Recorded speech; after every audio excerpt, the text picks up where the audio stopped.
¿Cómo están? Bienvenidos a Futuro 360, nuestro último capítulo de la semana, estos especiales que hemos hecho en el Congreso Futuro 2021. Hoy todo parece ser un desafío, ¿no? Trabajar, comunicarnos, relacionarnos, protegernos, cuidarnos, todo a consecuencia de la pandemia. Por eso, esta edición aniversario de Congreso Futuro sorteó sus propios desafíos. El que, por primera vez en sus 10 años de existencia, tuvo que adaptarse a esta nueva normalidad y lograr, una vez más, el objetivo de que miles de personas puedan ver en la ciencia una oportunidad. Sin duda, esta conmemoración quedará marcada por la conexión remota y exposiciones que vimos a través de una pantalla y no en vivo y en directo, tal como estábamos acostumbrados año a año.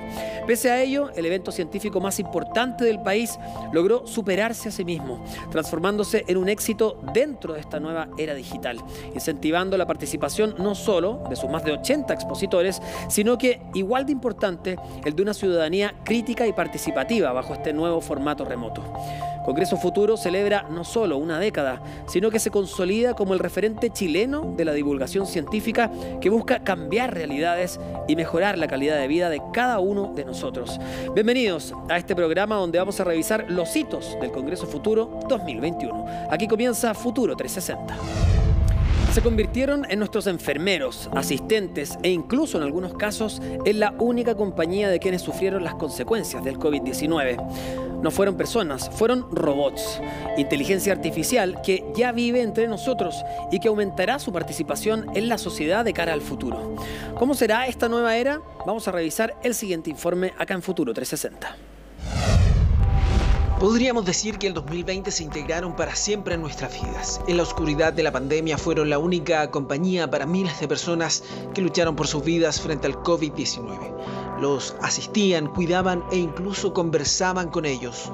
Todo gracias al uso de inteligencia artificial, una que nos llama a analizar nuestra mirada hacia el futuro. Estamos viviendo una era de cambio gigantesca. Este mundo que vamos a vivir va a ser un mundo de incertidumbre y el Congreso de Futuro lo que intenta es que aprendamos a vivir en la incertidumbre. Por eso este fue uno de los temas protagonistas en la conversación y el debate de Congreso Futuro. Aprovechar los datos, sus facilidades, también conocer sus riesgos. Llevarnos a pensar que no solo podemos mejorar nuestra calidad de vida, sino que hay algunos que incluso quieren hacerla eterna. Cuando la inteligencia artificial sea más avanzada, estas mentes serán llamadas archivos cerebrales, una reflexión digital de nuestro propio pensamiento. Pueden ser activados con nuevos software que llamamos programas de mentes. Nuestros ancestros podrían volver a la vida de una manera digital. Y no solo de proyectar nuestra vida hacia la inmortalidad, sino que darle un uso para prepararnos y enfrentar de mejor manera los desafíos del mañana. Vivian Minh utiliza inteligencia artificial en la salud, desarrolló tecnología para regular la diabetes de su hijo y también elaboró sistemas para predecir los episodios maníacos en la bipolaridad. ¿Cuál es su propósito? Solo nosotros podemos resolver problemas, no importa lo sofisticado de la inteligencia artificial que desarrollemos hoy, y en 20 años será el turno de nuestros hijos. Y si no los preparamos para explorar lo desconocido, de aprender a resolver sus propios problemas, la más increíble tecnología del mundo no lo hará por ellos. ¿Nos atenderá un robot? ¿Serán ellos quienes podrían salvar nuestras vidas? Los expertos insisten en que debemos ser nosotros, los humanos, los que debemos adaptarnos. La inteligencia artificial no va a reemplazar a los médicos, pero los médicos que usan inteligencia artificial sí van a reemplazar a los que no.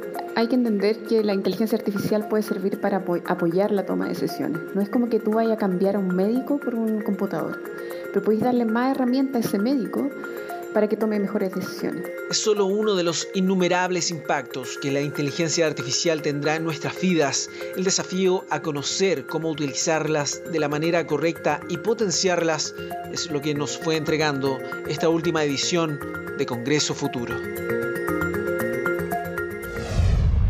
Y en nuestro capítulo de hoy, viernes, acá en Futuro 360, vamos a conversar con Jan Gajardo. Él es terapeuta ocupacional, es máster en gerontología y doctor en salud pública de la Universidad de Chile.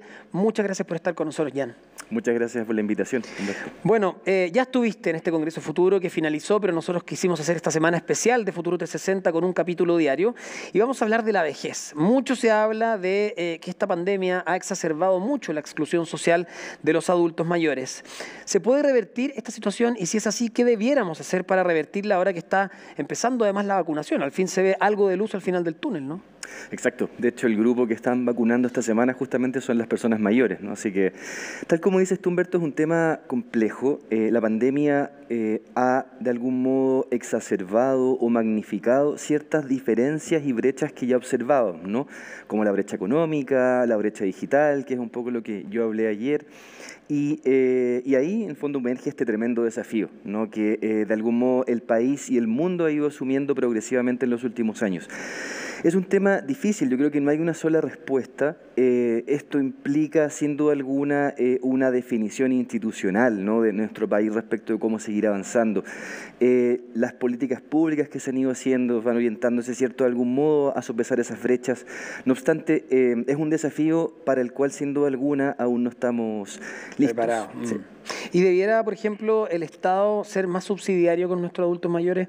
Lo comentábamos antes de entrar al aire, ¿no? Por ejemplo, celebramos que hay una rebaja en la tarifa del transporte público para los adultos mayores, cuando uno dice, bueno, probablemente debiera ser gratis. La mitad de la pensión se la gastan en el transporte público y no es para ir a pasear, es para ir a comprar o a buscar los remedios, digamos. Claro. Los adultos mayores que nosotros miramos hoy, ¿no?, son en efecto una generación que ve exacerbada esa brecha, por ejemplo, la brecha económica, ¿no? Hace poco, unos años, salió un estudio muy interesante de cómo se siguió a adultos mayores, a adultos, ¿no?, en los últimos 30, 40 años en sus cotizaciones, por ejemplo, y todo el tema laboral. Porque claro, el sistema de pensiones que nosotros tenemos tiene esta base de que uno tenga, por ejemplo, un trabajo continuo y cotice todos los meses, no esa era la idea. Pero una de las cosas que observaron fue que en su etapa adulta, los adultos mayores de hoy, especialmente las mujeres, no tenían cotizaciones continuas o no cotizaban. Por ende, el acceso, ¿cierto?, a una pensión es lo que observamos hoy día, que son pensiones muy bajas, con promedios cercanos a los 220, 240 mil pesos promedio, ¿no? Sin contar, por supuesto, también el tema quizás más institucional de las pensiones básicas que el Estado otorga. Entonces, en efecto, yo ahí coincido contigo en que la generación de adultos mayores que observamos hoy día es una generación que, cierto, ve un poco más precarizada sus necesidades, ¿no?, la satisfacción de aquello. Entonces, eso implica medidas de ese tipo, tal como tú has dicho, o sea, de poder sopesar un poco o modular esa brecha, ¿no? Y ahí, en efecto, probablemente la solución a corto plazo con esta generación de adultos mayores, sin duda alguna, es por un Estado que sea mucho más subsidiario, presente al respecto, porque ya no podemos, ¿cierto?, viajar al pasado para compensar un poco esto. Y eso es algo muy interesante respecto de las políticas, que tiene que ver con que la vejez o lo que observamos hoy día no aparece de pronto, ¿cierto? Es algo que se va construyendo en la vida de las personas. Y ahí hay algo que no solamente para Chile es un desafío, sino que a nivel global, en cómo entendemos que construir una vejez sólida, saludable, no depende de los 65 años para adelante, sino que necesitamos pensarlo antes, ¿no? Y ahí es un desafío, por supuesto, enorme, ¿no? Ahora, es tan extremo a lo que se llega que uno dice, bueno, estamos vacunando en primer lugar a los adultos mayores, pero para que sigan viviendo, evidente, pero ¿vivir cómo? ¿Cómo se puede vivir viejo y vivir bien? Hay un tema que no se habla mucho en los medios de comunicación, tampoco en la televisión, y tiene que ver con el suicidio. Nos hemos enterado de adultos mayores que deciden quitarse la vida, en pareja incluso, ¿no? Y dejar una carta porque o se sienten abandonados o se sienten carga de la familia, carga de los hijos, etcétera, etcétera. ¿Cómo podemos hacer que nuestros adultos mayores lleguen a viejos y no morir en el intento? ¿Cómo llegar a viejos pero bien? Sí. Es un tema difícil, ¿no?, tal como tú lo dices. Yo creo que ese tema en particular para nosotros constituye todavía un tabú incluso, ¿no? Hablar de muchas situaciones de la vejez que nos cuesta por lo que nosotros llamamos quizás estereotipos o imaginarios de lo que significa ser viejo, por decirlo así, ¿no? o ser adulto mayor. El tema, por ejemplo, del suicidio es uno. El tema del alcoholismo también es algo. Si te fijas, tendemos a pensar en el abuso y consumo de sustancias en otros grupos de edad. Pero todo está relacionado de una u otra manera con la soledad, ¿no? Exactamente. Y yo veo ahí dos aristas. Una a nivel individual, ¿no? Que tiene que ver con más bien la salud mental, ¿no? La salud mental en personas mayores es un tema también, un tema que está pendiente, ¿no? Los últimos reportes que han emergido incluso a nivel nacional, ¿no? de la situación y el impacto de la pandemia, el confinamiento en la salud mental de adultos mayores, es claro, ¿no? O sea, los síntomas depresivos, los síntomas ansiosos, la exacerbación de ese sentimiento de soledad que ya diversas encuestas refieren, ¿no? Entonces ahí tenemos un escenario primero que tiene que ver con el individuo, por decir así, pero también tenemos un escenario social en que si las personas que nos están viendo, ¿no? Hay alguien que esté pensando o añorando llegar adulto mayor, probablemente no, ¿cierto? Lo miramos con lejanía, con distancia, con temor, porque las imágenes y los estereotipos que tenemos en torno a la vejez tienden a ser negativos. No vemos el envejecer como un privilegio, al fin y al cabo, que es así. Es difícil llegar a pensar en como que, bueno, a la tercera edad, al fin te toca descansar. Aquí es todo lo contrario. Exacto. Estás más viejo, tienes más problemas de salud probablemente, ¿no? Como es la norma, como es el promedio, y además con situaciones económicas precarias. Exacto. Entonces termina siendo más una condena o un castigo que un beneficio. Exactamente, y ese es un poco el cambio de paradigma, o sea, por defecto lo que llamamos ciertos ambientes amigables a la vejez o sociedades amigables a la edad, ¿no? Porque no es solamente la vejez, o sea, en nuestro país y en otros lugares la edad se castiga desde más antes que los 60 años, o sea, encontrar un trabajo a los 50, 45, es difícil, la edad va siendo un castigo en eso, entonces ahí tenemos un desafío como sociedad. Ahora, Jan, también hay un tema, porque tampoco podemos permitir que este desafío se solucione con una estrategia comunicacional. No sirve de nada decir, no, que buenos son los adultos mayores, que harto les sirven a la sociedad, si es que como, por otra parte, políticas públicas, políticas incluso corporativas, lo que tú dices, de las empresas que despiden a las personas cuando ya son mayores, no se hacen carne, digamos, no son realistas con la realidad, realistas con el entorno que les toca vivir a los adultos mayores. ¿Cómo hacemos para que esto no sea solo bla bla, no sea una linda intención, sino que además sea un soporte real? Exacto. Y mira, yo pienso que lo primero, y tal como lo estamos haciendo acá, es conversar respecto de esas cosas. O sea, la primera etapa es tomar conciencia de aquello, ¿no? Yo pienso que nuestro país, suele hablar que nuestro país carece de políticas públicas en torno a envejecimiento. Yo creo que eso es parcial. ¿Ya? Yo creo que si miramos el nivel objetivo de nuestra esperanza de vida y todo eso, tenemos en el fondo un privilegio de envejecer más allá de los 82 años en el caso de las mujeres. Y eso cada vez se exacerba más. Ahora lo que dices tú es el tema, la calidad de aquello. ¿Cómo logramos que envejecer sea saludable, sea positivo, sea digno, ¿no? Que es un poco lo que ha salido también a partir de la reflexión social en los últimos tiempos? Mi apreciación es que eso implica cambios que en este momento yo creo que tienen dos grandes focos. Primero es el tema material físico, ¿no? Ahí hay algo importante. O sea, en efecto, para vivir mejor en nuestro contexto necesitamos recursos materiales que sean los mínimos necesarios para aquello. Y eso nuevamente se construye también a partir, ¿no? de los pilares que tienen que ver con la protección social de base, y no solamente cuando se es adulto mayor, me gustaría insistir en eso. O sea, este es un tema que viene de antes, no sacamos nada con ponernos a prevenir ciertas enfermedades crónicas, como tú decías, como la diabetes, hipertensión, a los 80 años. Eso necesitamos hacerlo a los 30, 40 años, ¿no? Y por otro lado, lo que te mencionaba respecto de cómo vamos entendiendo que el envejecer no es algo por defecto negativo, ¿no? Que las imágenes sociales que tenemos podemos modificarlas, que envejecer no es sinónimo de ser dependiente ni nada de aquello. O sea, más del 80% de los adultos mayores en Chile son autónomos en este momento, independiente de la situación quizás económica o de salud. Claro. Entonces, yo creo que con esos dos focos hay una oportunidad, y países que han hecho estrategias, por ejemplo, incluso de cambio de percepción social respecto a la vejez, de incorporar adultos mayores más activamente y, por supuesto, con políticas de estructura más relevantes, por ejemplo, en las pensiones y otros aspectos, se ha mejorado un poco la situación. ¿Y qué rol juega ahí la conectividad? ¿Vale la pena digitalizar a los adultos mayores? Te pregunto, ¿vale la pena? Porque hay muchos que plantean, primero, usemos esos recursos en que puedan pagar sus servicios básicos y después vemos la conectividad. Pero, por otra parte, uno ve los beneficios de la tecnología, hablamos de la soledad, la compañía que puede significar esto y además disminuir la brecha en muchos sentidos, desde lo laboral hasta lo social. Sí. Yo pienso que se puede hacer ambas, quizás soy muy claro. Yo pienso que se puede hacer ambas. Y si uno visualiza el que abordar esas brechas puede también aportar a otras necesidades, por ejemplo, estas necesidades más socioafectivas de las que tú hablas, como abordar el tema de la soledad, y el apoyo social, que también ahí el guiño con lo que tú hablabas del suicidio, o sea, ahí recordar que las personas mayores también son el grupo que comete más suicidios, ¿no? Y en el grupo son los varones también los que más cometen suicidio. ¿Y cómo avanzamos en la incorporación de estas aristas? Las aristas sociales, las aristas afectivas. Vemos que muchos adultos mayores declaran no tener o no sentir que la vida tiene un propósito, un sentido. Exacto.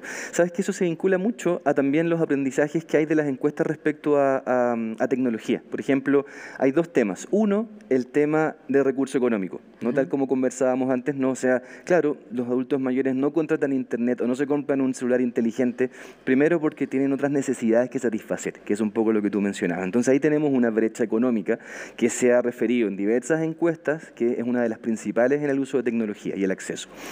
Pero también hay un tema de qué tiene sentido para ellos en el uso. Sí, eso es lo que yo hablé ayer en la charla, con harto énfasis, ¿no? Que, claro, para mí, yo trabajo mediante el celular, tú también, ¿no? Nos movemos en esto, relaciones sociales, que el WhatsApp, en fin, distintos mecanismos, pero los adultos mayores de hoy no crecieron con eso. Entonces, el desafío ahí es cómo les damos un sentido, les involucramos en el uso de la tecnología de manera que tenga sentido para ellos y para ellas. Y esos dos se han visto que son las formas en las que uno puede involucrar. Yo creo que, por supuesto, es provechoso, sin duda alguna. Chile en estos últimos 6 meses probablemente se sumergió en la tecnología como no lo había hecho en los últimos 5 años. Entonces, esto es un tema que llegó para quedarse y tenemos que incorporar a este grupo que de alguna forma se ha visto un poco más distanciado de aquello. O sea, tan importante como alfabetizar digitalmente a la primera infancia es alfabetizar a los adultos mayores. Y si te fijas, que también lo reforcé en la charla del día de ayer, ¿no? Las generaciones de hoy probablemente no van a tener ese problema cuando envejezcan, a no ser que quizás que otros dispositivos tecnológicos surjan, eso ya no lo sabemos, ¿no? Pero ese es un poco el efecto de la generación, o sea, esta brecha está ahora porque, claro, los adultos mayores de hoy envejecieron en un contexto en el que la tecnología no era un tema de necesidad casi básica como estamos en un cambio de era, o sea, es como un proceso de transición el que estamos viviendo. Así es, entonces ahí es interesante observar qué va a pasar con las generaciones actuales respecto del uso de tecnología luego, ¿no? Se me va el tiempo, Jan, pero no puedo terminar la entrevista sin preguntarte cómo evitar la incertidumbre, que es la frase fuerza que usamos en este Congreso Futuro 2021. Evitar la incertidumbre y la vejez. Primero es entender que lo único certero que tenemos en la vida, lo único cierto en la vida es que estamos envejeciendo, ¿no? Y yo pienso que cuando logramos entender que cuando hablamos de los adultos mayores del futuro, somos nosotros y nosotras mismos. Entonces, hoy es el día para comenzar a aceptar eso, entenderlo y verlo en nosotros, y eso nos va a ayudar también a tener más empatía y solidaridad también con las personas mayores que vemos hoy día. Jan Gajardo, muy interesante haber conversado contigo. Muchas gracias por tu tiempo y por habernos acompañado en este último capítulo especial de Futuro 360 desde este Congreso Futuro 2021. Que esté muy bien. Gracias. Nosotros nos vamos a ir a una pausa, quédense con nosotros, seguimos de inmediato con más Futuro 360 acá en CNN en Chile. Estamos de vuelta con más Futuro 360 en estos capítulos especiales desde el Congreso Futuro 2021, que nos deja varias cosas. Hablamos de pandemia, de inteligencia artificial, de conquista del universo, cambio climático. Es muy difícil resumir la variedad de temas que dieron cátedra en esta versión especial del Congreso Futuro. Desde premios Nobel a emprendedores que inician su carrera por cambiar el mundo, fueron parte de este evento en sus 10 años. ¿Cuáles fueron los hitos y los mejores momentos que nos dejó la ciencia? Lo revisamos a continuación en Futuro 360. Primero que nada, tenemos una certeza, es que venía una pandemia y era grande, pero no teníamos certeza de cuándo. Segundo, tenemos una certeza que iba a ser causada por un nuevo virus. Dice no ser un profeta, pero anticipó la pandemia en 2012. David Quammen es escritor estadounidense de ciencia, naturaleza y viajes. Autor de 15 libros, fue uno de quienes abrió el telón este lunes en Congreso Futuro. Vivimos en un mundo de virus, un mundo lleno de virus, de animales, plantas, hongos, bacterias y dentro de un ecosistema muy grande. Y de las predicciones a la ciencia ficción más realista que nunca. Esta vez a cargo de Martine Rothblatt, la científica que ha hecho pulmones artificiales, tratamientos para enfermedades raras y, como si fuera poco, alcanzar la inmortalidad. Hello. Hello, Bina 48. Bina. I am Bina 48. Escuchamos la posibilidad de crear una mente digital y luego comenzamos a pensar, bueno, ¿por qué la inteligencia artificial debería ser algo que esté hecho como algo nuevo? ¿Por qué no de hecho puede ser una copia de las mentes maravillosas existentes en este planeta Tierra? Su paso por Congreso Futuro no estuvo solo marcado por su honorable trabajo científico, sino también por su historia potente de amor. Martine nació hombre, pero un cambio junto a Bina, su pareja, fueron su gran motor. De todas las cosas que yo me siento agradecida en la vida, de lo que más me siento agradecida es que encontré el amor de mi vida. Y ella dice lo mismo respecto a mí. Este astrofísico estadounidense no solo colaboró en el film, sino que además ganó el Premio Nobel de la especialidad, porque quiere ayudarnos a comprender más sobre uno de los fenómenos más apasionantes del universo. Mi libro sobre la ciencia de Interestelar puede educar a aquellos que estén realmente interesados en entender en profundidad la ciencia. Puede educarlos sobre la ciencia. 500.000 de personas, 70 científicos nacionales, 17 internacionales, 29 paneles y 5 charlas magistrales. Números que van consolidando al más reconocido encuentro científico de nuestro país. Y el hashtag CF día 4. Y así llegamos al final de este especial de Congreso Futuro 2021. Una versión que nos hizo reflexionar sobre cómo habitamos la incertidumbre. Más de 80 expositores fueron parte de esta versión y nos hicieron delirar con estos temas tan fascinantes que a nosotros como programa nos interesan mucho. De hecho, si te lo perdiste, puedes visitar futuro360.com con una completa cobertura de este encuentro. Antes de despedirnos, los vamos a dejar con Eduardo Castillo y lo que más se comentó a través de las redes sociales. Gracias por ser parte de estos especiales de Futuro 360 y, por supuesto, de este Congreso Futuro 2021. Hasta la próxima.